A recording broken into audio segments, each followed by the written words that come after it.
Welcome to This Week in the PNFL. I'm your host, Mark Hill, and we have back from vacation is Mitch Grohl, and buddy that was riding with me always the past most of the season because the hard-working people don't take time off is Dean Chambers. How you doing, guys? Good. How are you? Fantastic. I had to pick on you. Had to pick on him. Hey, yo, Mark. PNFL News is getting some breaking. Oh, yes.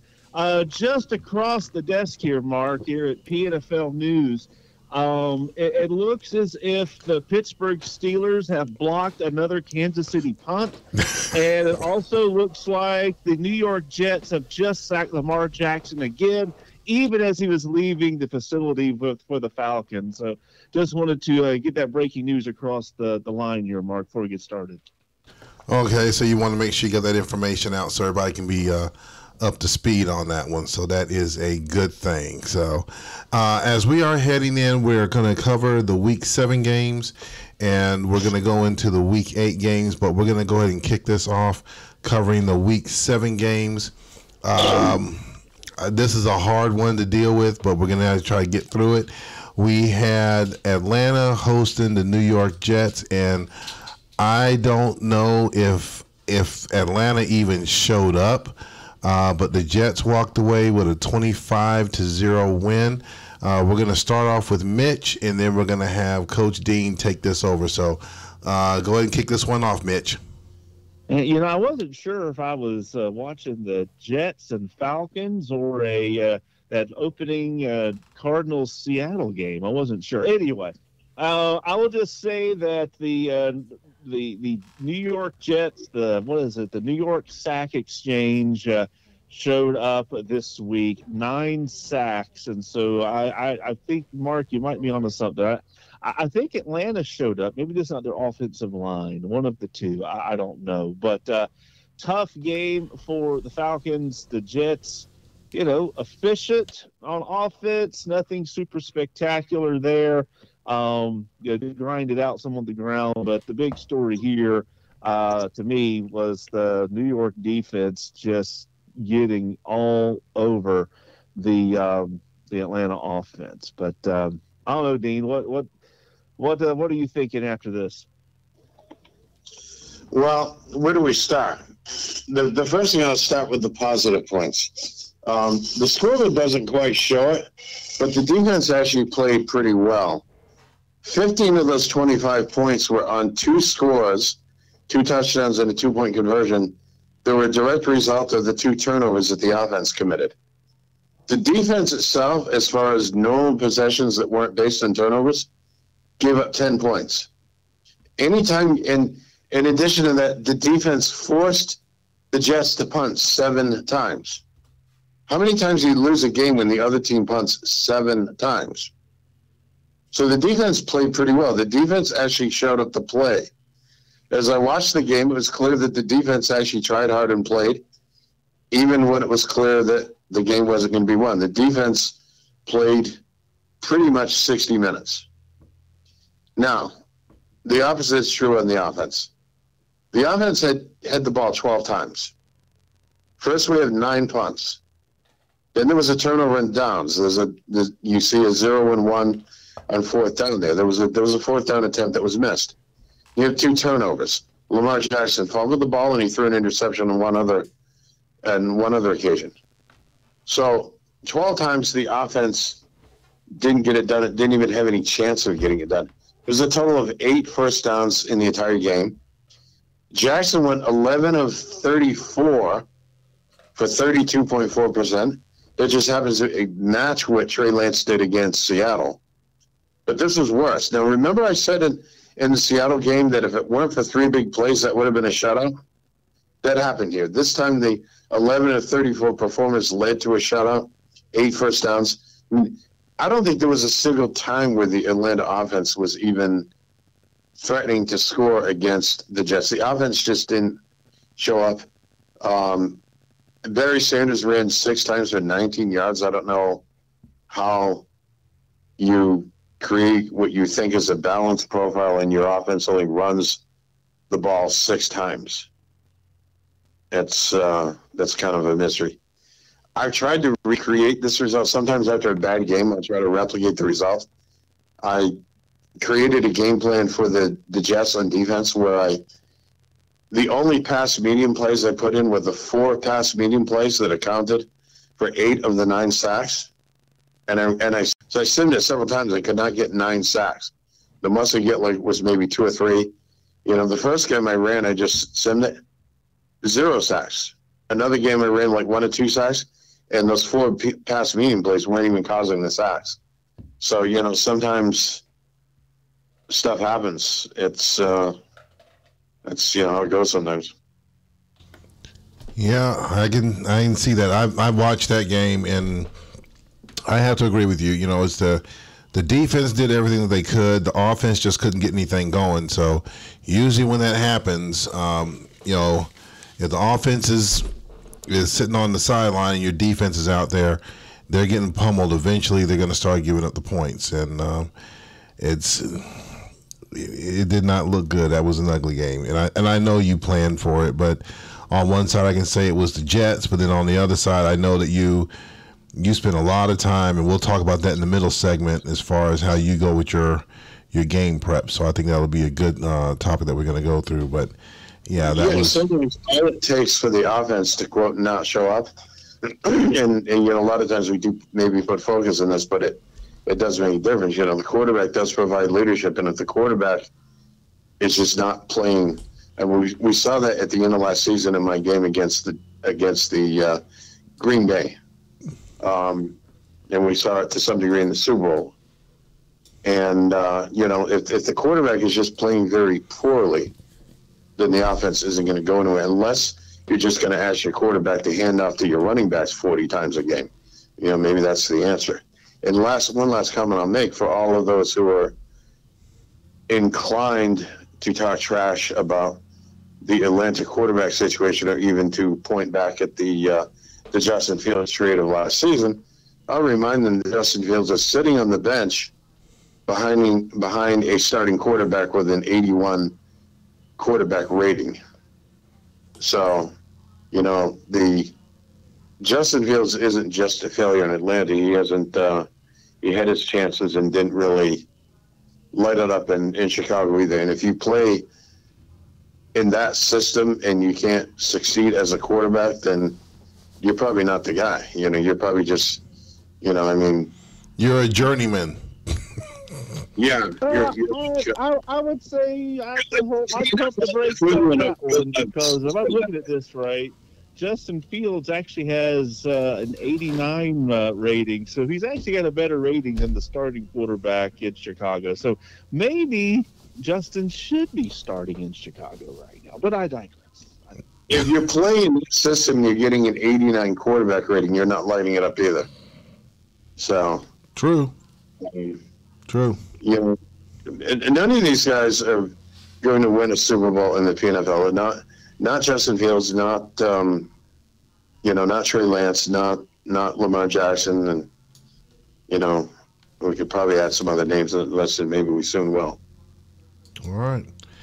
Next game that we have on our list, excuse me, we have Washington.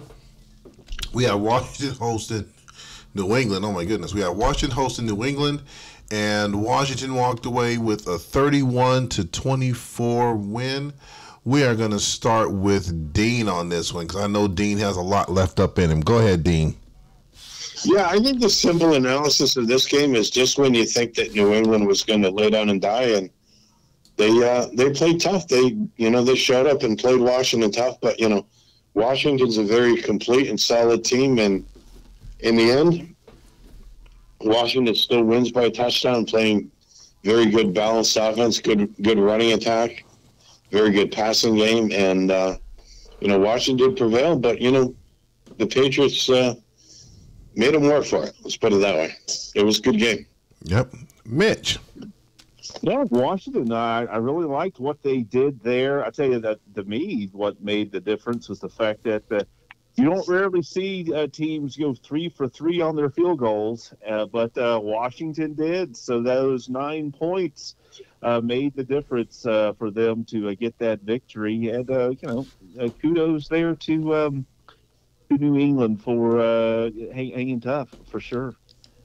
All right. Next game that we have up, we have Las Vegas hosting Jacksonville, and Vegas walked away with a 21-9 win. We are going to start off with Mitch. All right. Well, Las Vegas showing again, why they are, one of the up and coming teams in the league. Double-digit win at home. You got a veteran quarterback in Trubisky who won the Player of the Week with a couple of passing touchdowns out there. And so, Jacksonville out there. You got the, they kept it somewhat close, but Vegas gets themselves within a game of first place in the AFC West. So a nice job. Okay. Sorry, trying to get this through here. Dean, what do you have, sir? Are we having trouble in the studio, Mark? You seem to be having some struggles there today. Well, I don't know. I got that little tickle in there, so I was trying to get through that. I was trying to mute it so you guys wouldn't hear me doing this hacking and crap. So. Oh, well, yeah. Well, I'm sure the listeners appreciate it. Yeah. Dean. Yeah, I think here we see some progress by the Raiders offense.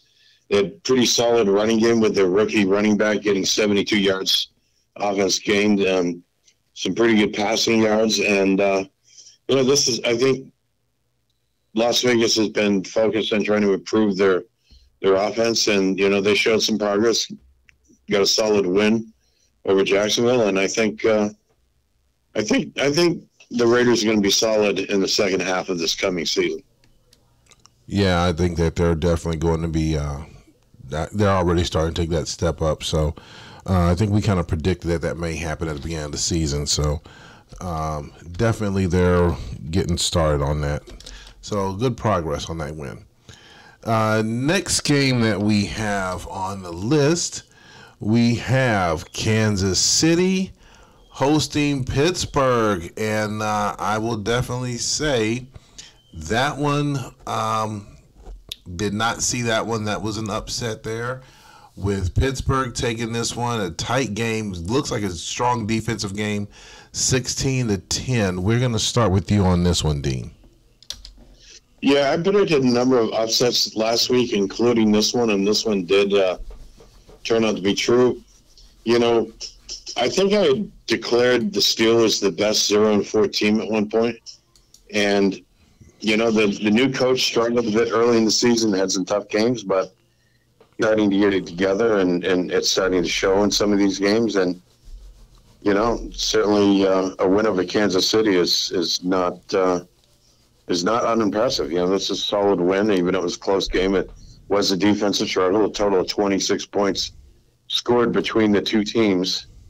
But, Pittsburgh did pull off the upset here. And I think we're going to see Pittsburgh also be more competitive as our other relatively new coach in the league. Pittsburgh and Las Vegas being the two newest coaches who have joined us. So I think Pittsburgh will be a tough team to play in the second half of the season. All right. All right, Mitch. What happened? Well, I'll tell you exactly what happened. Pittsburgh won the game. They had a fantastic plan on defense. They absolutely shut down my running attack. And, special teams, I looked because I was like, okay, wait a minute. Have I had I've had two punts blocked this season. Both were in that Pittsburgh game, giving up some short fields. And so, defense and special teams, as they say, make a huge impact. So I just say hats off to Donovan and the Steelers, looking like the Steelers of old out there. And anyone playing Pittsburgh here the rest of this season, do know that you better be ready, and you better change some things up, because Pittsburgh was definitely ready for my outside running game, and absolutely shut that down, and made it a rough day for my offense. And so, hats off to Donovan, or Coach Lee, and Pittsburgh. Yes, Yeah, that that's was. Go ahead. for Alex to not rely too much on the toss sweeps on the outside, especially if a team scouts us and expects us to do that. And it looks like that's what Pittsburgh did in this game. I'm looking at these numbers: the 6 for -17 by one of your running backs, and 2 for -7 was canceled out. So the 55 yards that Love gained. Yeah, a lot of 2 to 5 yard losses on those sweep plays this week, which the prior week were for 200 yards. So don't go with back to back game plans against Pittsburgh. I'll just say that. Okay. Definitely, I think Pittsburgh is going to turn around. I think they probably found that little lock to get in there, to pick that lock to get in there and start turning things around. So I definitely would say this is the team to watch out for, especially in the second half of the season. So I think they finally got it working for them. So that's something to keep an eye out for, guys. Something to keep an eye out for. Next game, we have San Francisco hosting Detroit, and San Francisco took that game 17-14. Mitch. Well, I'll tell you what, San Francisco quietly, sneakily, positioning themselves for a second half push to get into the playoffs. Held on there, 17-14, tight game, but quietly, sneakily, maybe we're seeing San Francisco kind of get things back on track. We'll see. But Dean, what were your thoughts on this game? I was expecting Detroit to win, but San Francisco played tougher than I expected. It was a fairly low-scoring game of defensive struggle. But it's interesting. This game gives us a little more reason for thought on the whole issue we discussed maybe a couple weeks ago about third down efficiency. Detroit completed 12 out of 15 third down conversions, 80%, in a losing effort where they only scored 2 touchdowns and ended up losing by a field goal. So, once again, maybe as we were suggesting before, maybe that third down efficiency number might not indicate as much as we think. Again, but this is a close game, and Detroit did lose by a field goal. And I think it's I don't want to say typical, but I know many times we've seen the 49ers either win or lose a close game. And, I've seen plenty of instances where the 49ers are favored by 6 or 7 points by Rich's Sportsbook, and, the 49ers will, win by maybe a field goal. They do play a lot of games. Yeah. And this was one of them. Okay. Next game that we have on the list, and I think this is one that we pretty much predicted was going to go this way. It is Anaheim hosting Chicago. And I'll let you guys talk about it. Chicago took that game 41-10. Dean. Yeah, I thought this game was too easy to pick this as a lead pipe lock. And I think we see that with the score. Anaheim did show up. They played and they tried, and they did score 10 points. But, Chicago scored 41 points. This was pretty solid beating, pretty solid balanced offense, and good defense by the Cardinals. And it's just very strong win overall. They're one of 2 teams right now that is 6-1 in the NFC, and respectively leading the divisions along with Washington. All right, Mitch. I don't know what to say. Last year before, I was thinking that Anaheim was, hey, they're doing pretty well. Maybe they're going to take a step.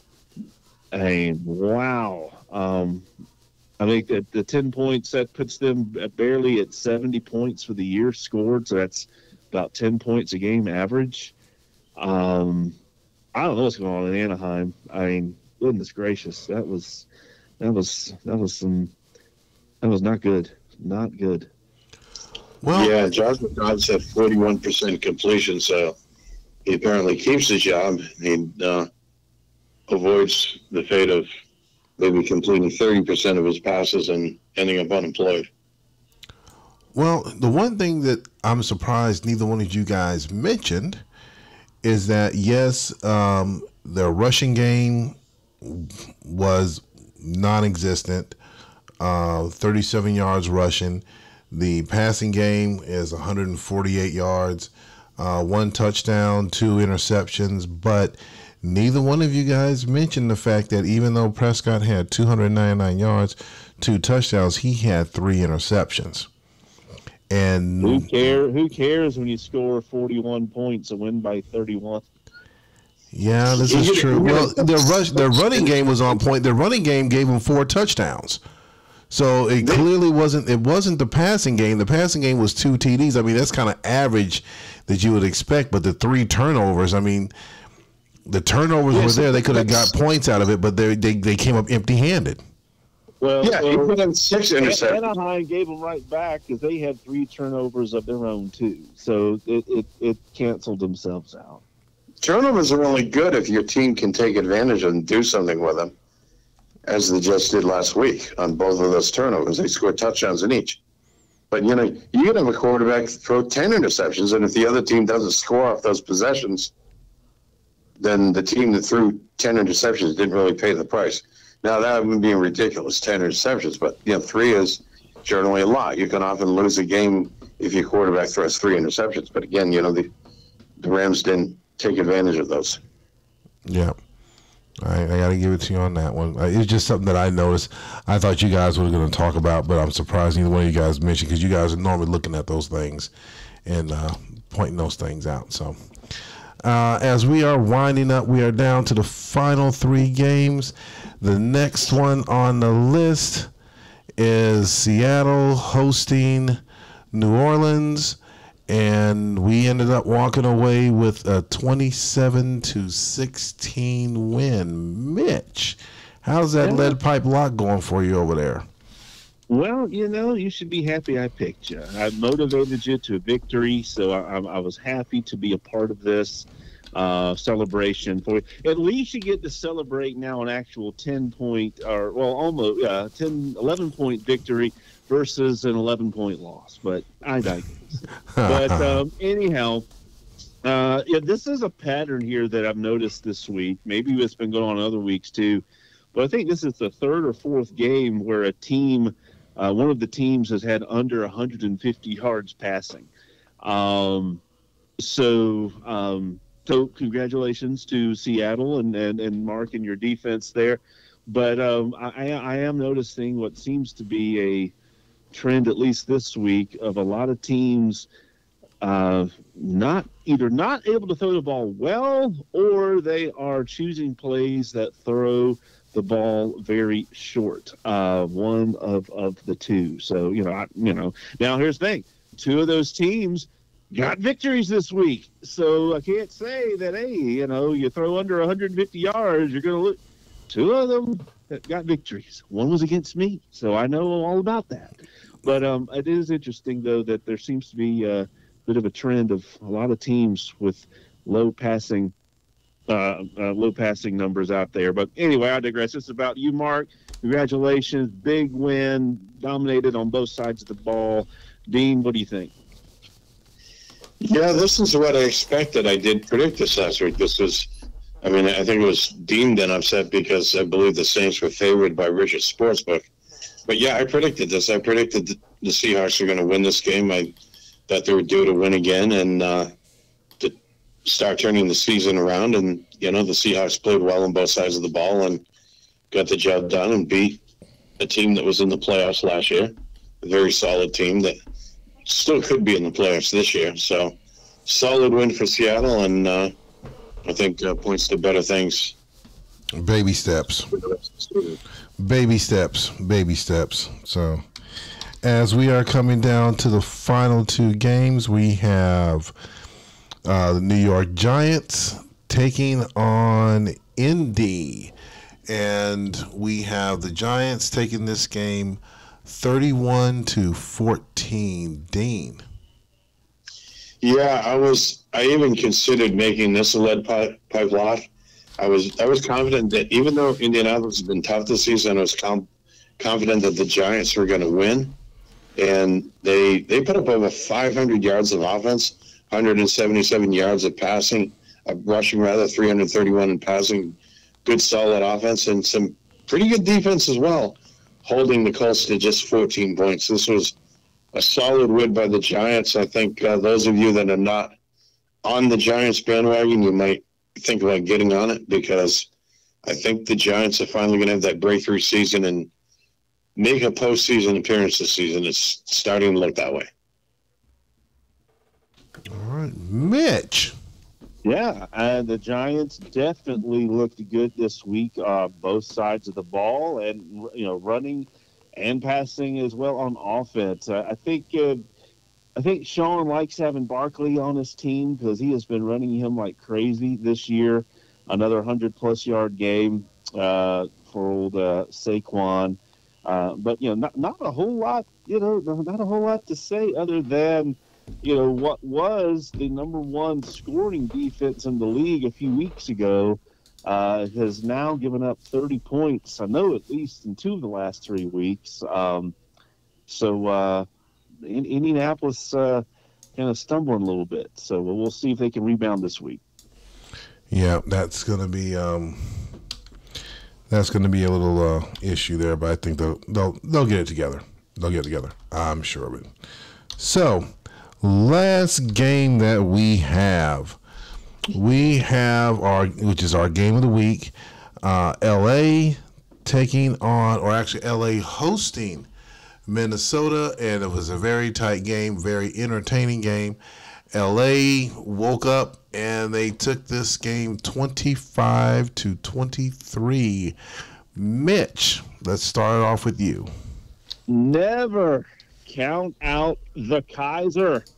Did I not say this last year when LA had benched Kaiser and was going through the musical chairs at quarterback? I was like, your starter is on the bench. Put him in the game. LA had, I think, due to injuries to Lamar Jackson and maybe Hubert and all that, put him back in, went on that run, won the Super Bowl. Starting out this year slow. Talks of benching Kaiser, and boom, wins Player of the Week this week. Nice 3 touchdowns against a Minnesota defense that has been pretty stingy on giving up points this year. So congratulations to the Chargers and to the Kaiser for continuing to prove the doubters wrong out there. Dean, what's your take? Yeah, this wasn't quite what I expected. I was thinking Minnesota was going to win this game, but it was close. It was tough. The Chargers came back and played well, and I think we might see that they may be finally emerging from the AA meeting and ready to play some football this season. And they got a solid win here. And it's interesting you talk about Kaiser, and there was an email by their coach speculated on maybe the idea that maybe you might. I think that the comment was trading Kaiser in order to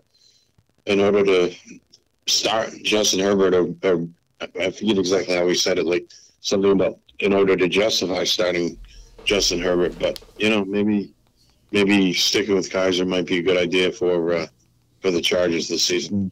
I checked, and Kaiser's hidden rating is a 99 in guts, so don't bench Kaiser. How do you see that? It's hit him. I'm not gonna share. Not gonna share. Just know that Kaiser has a 99 in guts. That's all you gotta know. Is that a dropping from Q? That's right. Yeah, that's what it is. Did Q divulge the the hidden rating on Deshaun Kaiser? I can't disclose that, but all I know is I know how to pull that up in my special PNFL news spreadsheets, and guys has a 99 in the guts rating. Yeah, I think Q is populating your spreadsheet. I'd be wary of the accuracy of those numbers. Let's see here. I was trying to find something while you guys were talking. I was trying to find something here as well, and I cannot find it. What are you trying to find? Are you looking for the hidden rating, Mark? Here, I'll call you after the show, and I'll show you how to pull it up. Ah, okay. All right. So as we finished up that segment, and we've gone through all the games for this week, I would say that would you guys agree that there were some real good games this week? Definitely some upsets. The Pick'em game definitely lived up to the billing. It could have gone either way, so that was good. I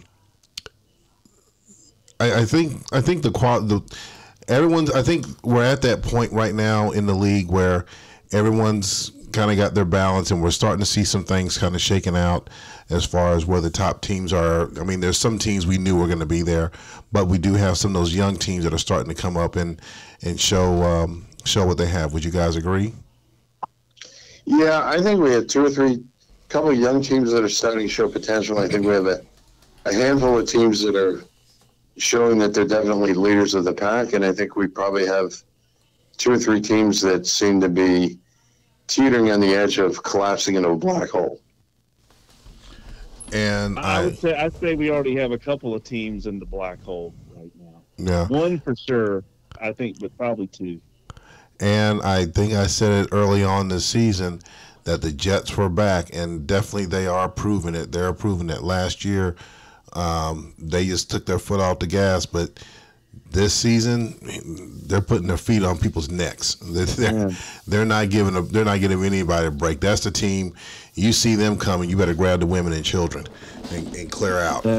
So I tell you what, man, comeback coach of the year after going 11-5 and winning the division, man. I tell you. So as we are pivoting to our second segment, before we jump into this, I forgot to mention it at the beginning of the show. I wanted to go ahead and thank Sean Hamilton for being on the show last week. He did a great job filling in for Mitch. He gave his little lead pipe locks as well, and his predictions, and he got some pretty good insight as far as what our topic was regarding the plays and submitting the plays. So hopefully you guys enjoyed that. And again, from the 3 of us, I want to thank Sean for coming on and filling in for us. Moving into the second segment, what we were discussing in pre-show was commentary about the strategizing for the upcoming weeks. Some people will just go through the logs and just pick out what plays that are bad, throw those out, grab some new ones, put them in. Others will go a little bit in depth. They'll use the WLog Stats or WS Stats program or the Logger program. Some will go to that ultimate area by using all of those tools and simming games. Some may sim 5 games, some may sim 10 games, some may sim 100 games. So what we're going to do, and I'm going to have the guys discuss this, is talk a little bit about the simming process. Is it good for the league or is it bad for the league? I'll give my little snippet here and then let those guys, because those 2 guys can really take off with it. My thing is, I do sim some games. I won't say how many that I sim, but previous seasons I didn't. This season I'm getting into doing the simming to where I can take a look, set my plan up, run some games, see how the game shakes out, and then kind of make improvements on that. And I kind of attribute it to in the NFL, where you have the practice squad comes out and they look at the game film for the upcoming opponent, and they try to run a loose practice based off of what they've seen from the other team to try to help them formulate their game plan for the upcoming season. So I'm going to ask you guys if you can kind of give me your opinion on it going forward. And I think the last time I had an in-depth topic, I started off with Dean, but this time I'm going to start off with Mitch. So what is your opinion on it, and as far as simming the games, as far as getting prepped up for your team? No, I think this is an interesting topic, and actually, I know you want to start with me, but I know that in the forum of Dean had some takes and some thoughts on this. So actually, I'd like to yield my time over to Dean to get things started, and because I think this was kind of was his suggestion to bring up. So why don't we start with Dean, and I'll jump in. All right, go ahead. Go ahead, Dean. Let me take a minute to explain why I raised this issue. For the many of us that were in the old school, I remember the really old school leagues, the focus back then was more on play design. Everyone was expected to design their own plays. Many of us put a lot of time and focus on, excuse me, designing plays. You had to design your entire offense, your entire defense. And the focus really was on designing plays. It wasn't on simming. Now, I know for some people that they felt like they're at a disadvantage because they didn't spend as much time or weren't as good, because winning back then really rewarded those who were better at designing plays. And I wasn't the best at designing plays. I was pretty good, but there were some coaches that designed plays better than me, and they won more than me. Now, at the same time, the VPNFL project, which led to the PNFL, was organized, and what they were focusing on doing is they initially created what were sort of like stock game plans, and then but they created the idea of the play pool where everyone submitted, because back then everyone had their own play folder with strictly their own plays, and people even got a little bit ridiculous about not wanting people, quote, copying their plays. Well, so the VPNFL approach was different, to put all the plays in a play pool. Everyone draws from the same plays, and then there was the added element of doing, and that's why we use the term custom plays now. But I think, and I remember early on when I was in the league, Rich made a comment that he believed that most didn't want to go back to the old style leagues where you had to design an entire, and you didn't have to, but sometimes people would design an entire playbook in a week before a game. They would scout the team and just do a customized game plan specifically to beat that team. And some people spend a lot of time doing that. And I think the concern was that those who could spend a lot of time designing a lot of plays had an advantage and won more games. So it looked like in many ways the system kind of allowed many people to be competitive, even those who couldn't spend a lot of time coaching their team each week, to be competitive in the VPNFL system that created the PNFL. So the way back then, this is the old way, and the way back then to gain an edge over other teams was to design better plays and be unpredictable. To design a whole new defense. You could design a defense that dinged us this last week and use it to beat the team you play this week. That can be very time consuming. I think what's happened, and this is why I raised the issue of simming, and I think we should take a balanced look at whether simming is really good for the league, because now we're seeing the same kind of pattern take place, that there is an advantage for those who have either time or computer resources or whatever it is to be able to sim more games, because we're all using basically the same plays. So the way that one gains an edge over the other teams is to do thousands of games of simming and figure out which plays are slightly more effective than the others, put those in your game plan, and figure out what combinations in your profile will be more effective by simming a lot of games. And now what we're seeing is, whereas in the old way, the winning coaches spent lots and lots of time creating all kinds of new plays, now we see the winning coaches are spending lots and lots of time simming games. And as one coach, who I won't name, raised the issue with me, is this really football to sim thousands of games? I mean, in real life football, you're going to have practices with your team, but your team isn't going to play 2,000 games, full games over the week before you play, the Jets this weekend or whoever you're playing. So, and I'm not suggesting we ban simming. There's no real way to ban simming. You can't. You can't. There's no way of policing teams. Oh, you sim too many games this week, and therefore it's an unfair advantage. I mean, that would be crazy. I'm not suggesting anything like that. But I think it's something we should raise a discussion and think about. What effect does simming have on the game? I mean, as I pointed out, we've gone from the old days of teams that could spend lots of time creating new plays had an advantage, and now it seems to have swung. The pendulum seems swung the other way, and the direction. Teams that have ability and willingness and time to sim lots and lots of games have kind of an edge. So, maybe I don't know how we achieve some balance, the balance meaning that maybe there's a bit of reward, not too much. I mean, we're limiting to 4 defensive plays and 4 offensive plays per week that we can submit. That, there's some ability to succeed by being effective at creating some new plays to a limited degree, which is what is allowed, and maybe some degree of succeeding by by creating better game plans and profiles through simming. So, something to think about, because, I think anyone would admit, simming is, I don't know that many of us think of simming as a fun thing. As I said to the coach, I've simmed lots of games at times, and I do a lot of simming to help in developing new plays and also in working on game plans and profiles. But I said simming is like a necessary evil. It's not, you don't get up in the morning and say, I'm really thrilled to sim 1,000 games today. You don't think that I think many of us do it because it helps us be more competitive and be more effective at creating game plans and profiles. It's not like, oh yeah, simming is just a blast. That's just a joy. I love simming games. I don't think most of us think that.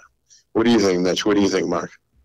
Well, I will tell you, I have a different view on this, because I am one of those guys who actually enjoys the simming of the game, and the reason why is not the simming part; it's the developing and generating of information.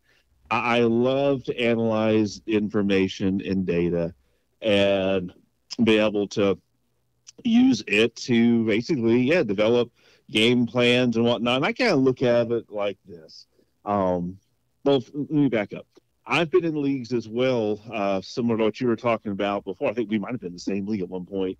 And NWFL is one that's coming to my mind, where, we were, every week I was basically going in and tweaking my plays, or, creating a play, wherever the case might be, out there, quite frankly, because I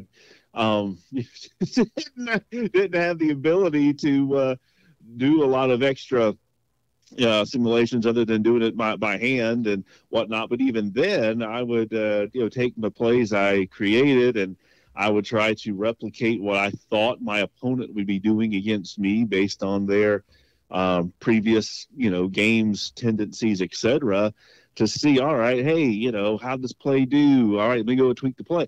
Because it wasn't that I had to create a new play. It's basically I had whatever requirements were. I mean, when we had to create our own custom plays all the time, the requirements were per category, whatever, was a lot less than what it is in the PNFL. So, I was like, by 24 plays, let's just say that's what it was. I don't remember if that was accurate, but if I had 24 plays total to use, I wouldn't go necessarily think, all right, let me go here and make 20, 26, 27, 28 plays for this week. It might be more, all right, let me see how my plays did against this team. Oh, okay, well, this my run plays didn't do so well against theirs. Let me go tweak it, right? But I learned that by either watching simming and watching the games, or running simulations to kind of get a sense of what happened. But it was kind of a combination of both. But I had no choice, because we didn't have a play pool. Because like you said, in some of those leagues, it was, people would, was rules against copying plays or duplicate plays, etc. And, which I find crazy, since NFL is nothing but a copycat league anyway. But, we had no choice. There was no play pool. So you had to. What I really love about the PNFL is it really gives, no matter what your enjoyment is in playing FB Pro. All right, because I think we talked about this on some previous shows, right?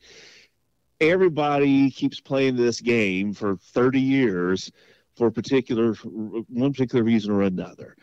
For some, it might be, hey, I love creating plays and seeing how they turn out and watching and all that kind of stuff, that kind of thing. For others, it might be the GM aspect of the game against other humans out there. And for others, it's, taking information and deciphering it, creating game plans and profiles and whatnot, out there. And so, I would say that I don't see simming a high volume of games to help, help generate data to determine, hey, which based on what I believe my opponent is going to do, kind of like watching game film, right? You watch the game film and you have your assistant coaches go through and try to determine, hey, the plays in our playbook, which ones or what schemes we think are going to work well against this team. That's kind of how I look at, simming these things out. And, hey, you know what? A great point of why you can sim 15,000 practice games and still get whipped was a great example this past week. We played Pittsburgh. All right. What I had developed, what I thought Pittsburgh might be doing against me, quite honestly, the plays that I picked to run the ball, it looked like the same type of plays that worked well against New Orleans were going to work just as well against Pittsburgh. Being lazy, I was like, well, shoot, all right, fine. I'll just use the same ones again, not putting some extra thought into, Pittsburgh actually, seeing that I just ran for 200 yards last week, they might be ready for some of these outside runs. So maybe I should mix it up a little bit more on these run plays that I call. But no, I just went with, hey, I think these are going to work fine. And guess what?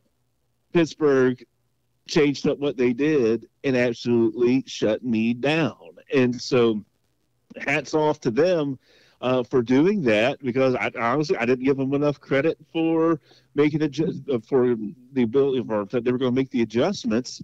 And hey, it got me. And so shame on me for putting all my eggs in one basket. But it just goes to show that you can practice and sim and all this stuff. It doesn't guarantee victory. But you know what? I had a heck of a lot of fun playing this game, trying to figure out what I was going to do. And at the end of the day, I think that's what we're all trying to do. So anyway, that's my take on it. I think with even with all the simming, I think we still can't forget the importance of scouting the other team and knowing that they're going to be scouting us. Now, I'll give you one other point here to make. I remember back in the days, in the first couple of years after I'd rejoined the PNFL, and I wasn't doing a lot of mass simming then. I remember my typical game day planning process. And I remember one week, I don't know why it stands out, but I remember one week I was preparing to play San Francisco. And I don't know if I was Washington or Atlanta at the time, but the process I used to do then, I would sim 20 games. I don't know if I was manually simming it, where you just go in and do an exhibition and you quit it and then you come back in and sim it, or I had a means of copying the file. But I'd run 20 games and I would write down the scores, and then I would total the scores, and I'd see that maybe my team was scoring 34.2 points on average and giving up 28.7 on average, and then I would look to improve the game plan and the profile, and then I would sim another 20 games like that. It was sort of simming by hand. It wasn't using the methods that we use now, but I'd do like 20 games at a time and try to, each time I did 20 games, try to see improvement with my team scoring more and giving up fewer points. And then when I thought it was as strong as I was going to get it, I figured the game plan was done and, would zip it up and send it off to Rich and Charlie. I think the simming in some ways is to kind of do the same thing, as well as to look at the data, as Mitch was talking about. But, once many of us, figured out, I know at one point Rich was giving some advice on how to do it. And that's when I think the simming became more popular, was to figure out how to run 50, 100, 200, 500 games. And even better when you can set up a macro process and kind of have it run in the background on your computer while you do other things.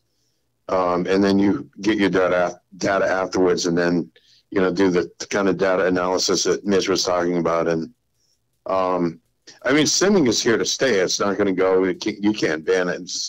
Even if you wanted to ban it, it would be unenforceable as one of those. But maybe part of the lesson is, with what Mitch was talking about in his game this past week. Even with all of the simming, if someone scouts you and figures out a better strategy to play the game, either defense is going to stop what you're doing, your offense is going to destroy your defense. The game can still be won. And we don't know how much simming that Pittsburgh did or did not do. They may have just simply figured out, well, I'm expecting Kansas City to run a lot of toss sweeps, and I know these defenses work well against toss sweeps, so I'm going to call those defenses. That may simply be what he did, or maybe he ran a bunch of sims with a game plan for Kansas City that was loaded with toss sweeps, and maybe may have done it that way as well, so we don't know. But either way, he scouted Kansas City and figured that out and decided, I'm not going to give up 200 yards on toss sweeps this week, so I'm going to put in defense to stop that, and that worked very well. Yeah. Yep. At the end of the day, it's all about how we can continue to find fun in this game. And so I find my fun in game planning and analysis. And so that's what I do.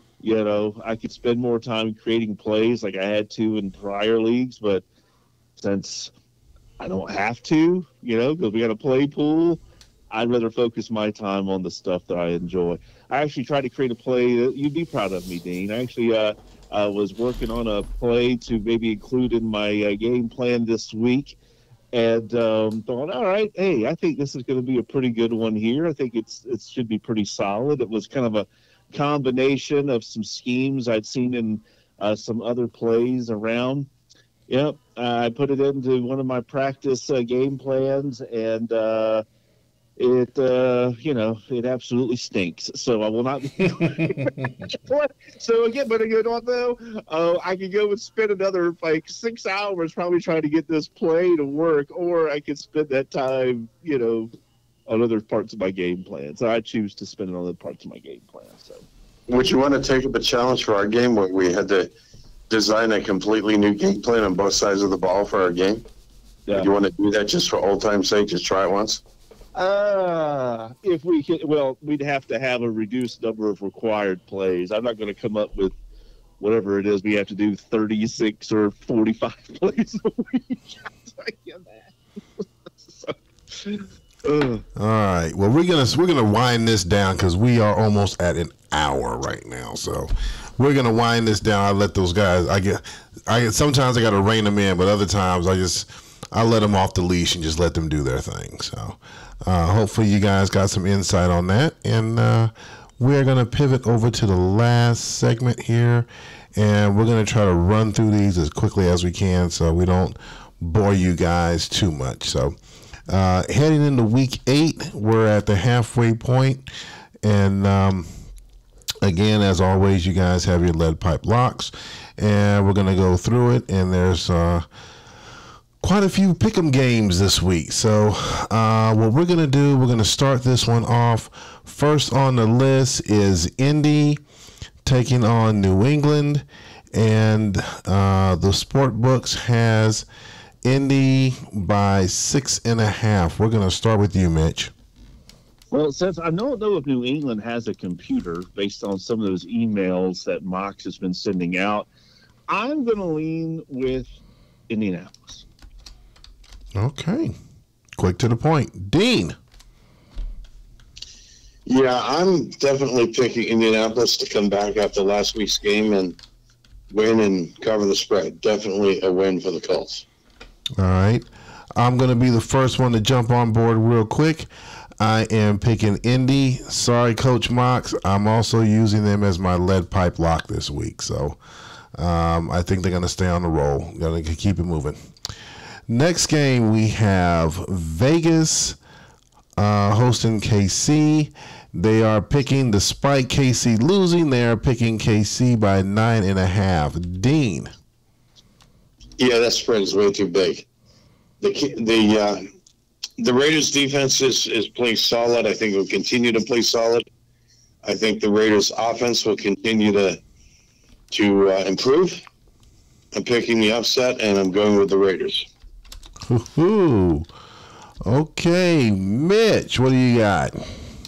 I mean, gosh, I mean, I think Dean said it all. And you've got, one of the best, maybe the best draft class in the league this year, starting to mature. You've got, a coach that has been balancing some fresh ideas on, with the X's and O's out there, won some games, wasn't supposed to.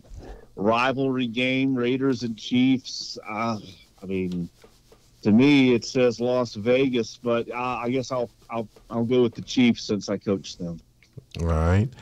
I am picking the Chiefs, but I do not expect them to cover that. I think the spread is going to be much tighter than that. So I'm picking Kansas City on this one. Next game, we have Pittsburgh hosting LA. This is a pick'em. This is the first of our 3 pick'ems this week. We're going to start with Mitch on this one. Well, since I promised I would never pick against Pittsburgh again, other than last week when I picked myself, I have to go Pittsburgh. And you know what? We'll make it our lead pipe lock of the week. All right. Got his lead pipe lock in there. Dean, what do you have? Well, I think I'm going to have to join the party here. I think Pittsburgh is still a very good team, and I've been saying they're going to be winning some games. And although we saw the Chargers come back last week, I think Pittsburgh will pull off the win this week. All right. This is a Pittsburgh win. All right. I'm going to keep it short and simple. I'm taking Pittsburgh as well. Next game, we have the New York Jets going up against Minnesota. They are giving the Jets 13.5. Dean. Barney's quarterback is going to definitely do better than 11 out of 34 and 9 sacks. But I don't think it's going to be quite enough. The Jets are going to win this game. All right. Mitch, are you going to go back on the Minnesota train this weekend on the bandwagon? Where are you going with this one? Does anyone remember that Minnesota Jets game from last year? Does anybody? Yes. I remember it. It won't be. Minnesota won that game 31-0. Not this year. I'm going to go with Minnesota. Ooh. Okay. I did not expect. Maybe it wasn't nothing, but I know that they beat them by a lot. So I'm going with Minnesota. Okay. I could double check that score. Yeah. No. I'm going with the Jets. I don't think they're going to cover the spread, but I am taking the Jets on this one. Our second pick'em game this week, we have Detroit hosting Atlanta. Mitch. I'm going to go with Detroit. I don't know who's playing for Atlanta this week with all the moves, so I'm going to go with Detroit. All right. Dean.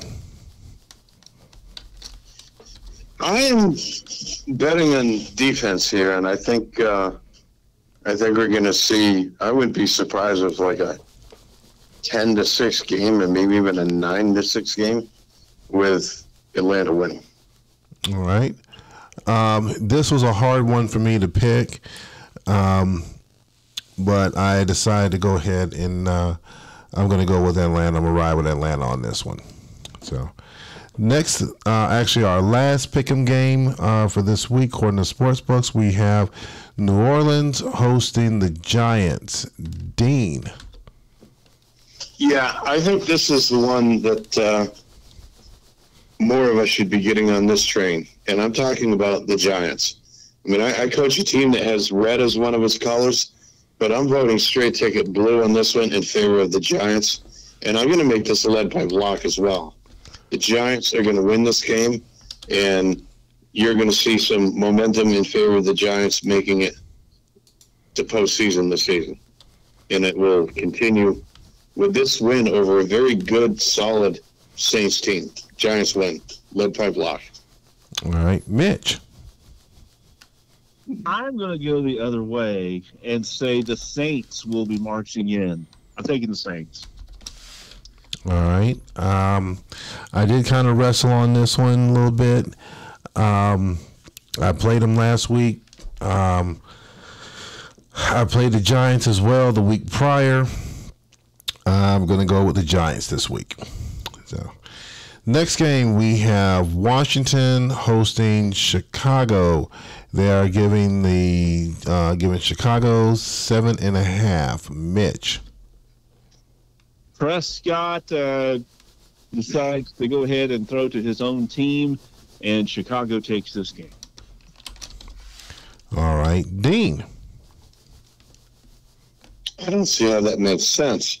This is a battle of 6-1 teams. It is the game of the week. I don't know how you see the Chicago wins if Prescott is starting, which we don't know, and throws to his own players.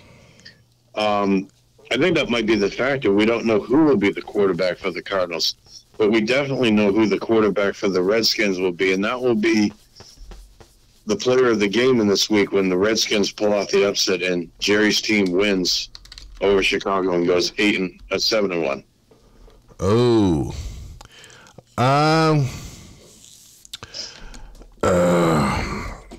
I see what you guys can't see is what I have on my screen right now. Mitch and Dean sees it. I'm gonna keep what I have on my screen. I'm picking Chicago. I think the spread's a bust, but I am picking Chicago to win on this one. Final two games, we have Jacksonville hosting San Francisco, and they are giving San Francisco 10.5. Dean. I normally don't pick the 49ers to cover a spread, but this is going to be a real confidence builder for the 49ers. They're going to win and cover the spread, definitely win by more than a 10.5. Spread looks large, but they're going to cover it. Okay. Mitch. San Francisco wins this game, but they might not score 11 sometime, but I'm going to go with them to win the game. All right. I am picking the commish on this one. I think Charlie's going to take this one, so I am picking San Francisco. I think the spread's valid, so I'm picking San Francisco on this one.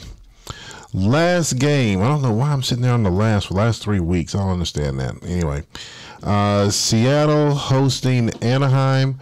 They are giving the Hawks 3.5. Mitch. Well, it's a division game. It's a battle for who's going to either be tied for the cellar or outright in the cellar in the NFC West. Being the fact that Anaheim is only averaging 10 points a game, I think you can score at least 11 this week, Mark. So I'm going to go with Seattle. All right, we're going to do that. Yeah, we'll cover it. We'll get at least that much. Dean. Yeah, Mitch, you're way too conservative in this projection. The basement of the division. And, that 3.5 spread, that doesn't even show respect for the Seahawks. Seattle is going to destroy that spread and win this game by more than a touchdown, maybe multiple touchdowns. It's definitely a Seattle win, and it's not even going to be close. No pressure there. Thanks. I'm going all Hawks all the way. Go Hawks. All right, so we come to the end of the show. We're moving right along. Well, we keep creeping further and further over our mark. But hey, hopefully you guys are enjoying the show and entertaining it. So, as we come to close the end of the show, there are some good games coming up this week. Definitely, we got 3 pick'em games that should be very entertaining. So, as we wrap this up, any final words from you, Dean? Yeah, as of next week, we're going to be halfway through the season, so we're going to be handing out grades, and we're going to see which teams are passing and which teams are failing, and which ones are heading in the right direction and which ones are maybe heading in the not so right direction. Okay. And Mitch, any final words, last things coming up before you take us home? Yeah, looking forward to those mid-year reviews next week.